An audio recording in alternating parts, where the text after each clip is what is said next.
তো attack on Titan এর manga এবং অ্যানিমে দুটোই শেষ হয়ে গেছে, তবে এটাই এন্ডিং দেখে কিছু ফ্যান্সরা অত বেশি স্যাটিসফাইন হয়েছিল না, এবং আমিও এদের মধ্যে একজন। তবে এই কারণেই হয়তো কিছু ফ্যান্সরা মিলে এই একটি অল্টারনেটিভ এন্ডিং বানিয়ে দিয়েছে। এবং শুধু এটাই নয়, একটি ফ্যানমেড স্টুডিও ইক্লিপস এই এন্ডিংটিকে অ্যানিমেটও করেছে।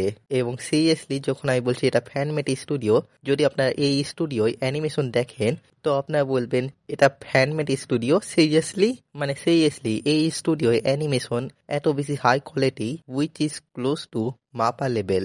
অ্যান্ড বাই দ্য ওয়ে, এই একই স্টুডিও কিন্তু বাজারকেই ব্ল্যাক শর্টসমিড আর্ট অ্যানিমেট করায় কাজ করছে, এবং এটা একটি ট্রেলারও ইউটিউবে চলে এসেছে। তবে এখন প্রশ্ন আসছে যে অ্যাটাক অন টাইটানে অল্টারনেটিভ এন্ডিং বানানোর কি দরকার ছিল, কারণ এই এন্ডিং তো আসলে ভালো ছিল। ওয়েল হ্যাঁ, কথাটি সত্য, তবে তাও কিছু ফ্যান্সদের নিজের ওপিনিয়ন আছে, কারো ভালো লাগতে পারে আবার নাও লাগতে পারে। এবং সত্যি কথা বলতে অ্যাটাক অন টাইটান এই এন্ডিং তো আমার কাছে, মানে প্রথমবার যখন আমি মাঙ্গা পড়ে এই এন্ড করেছিলাম তখন আমার কাছে এই এন্ডিং অনেক বেশি ডিপ্রেসিং লেগেছিল। তবে যখন আমি অ্যানিমে দেখলাম আবারও, তখন আমার এই এন্ডিং অত বেশি খারাপ লাগেনি।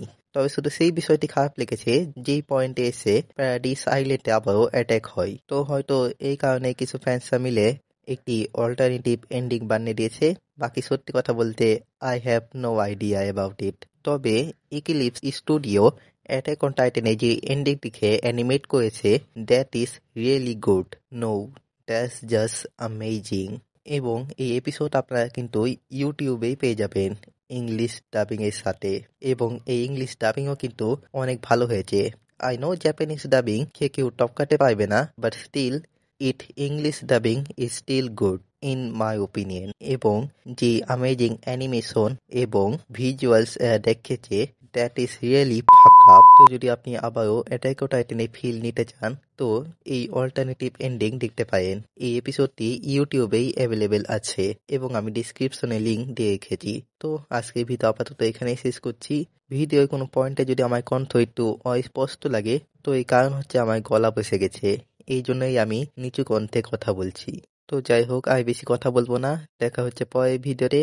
আজকের মতো এই পর্যন্তই। আল্লাহ হাফেজ।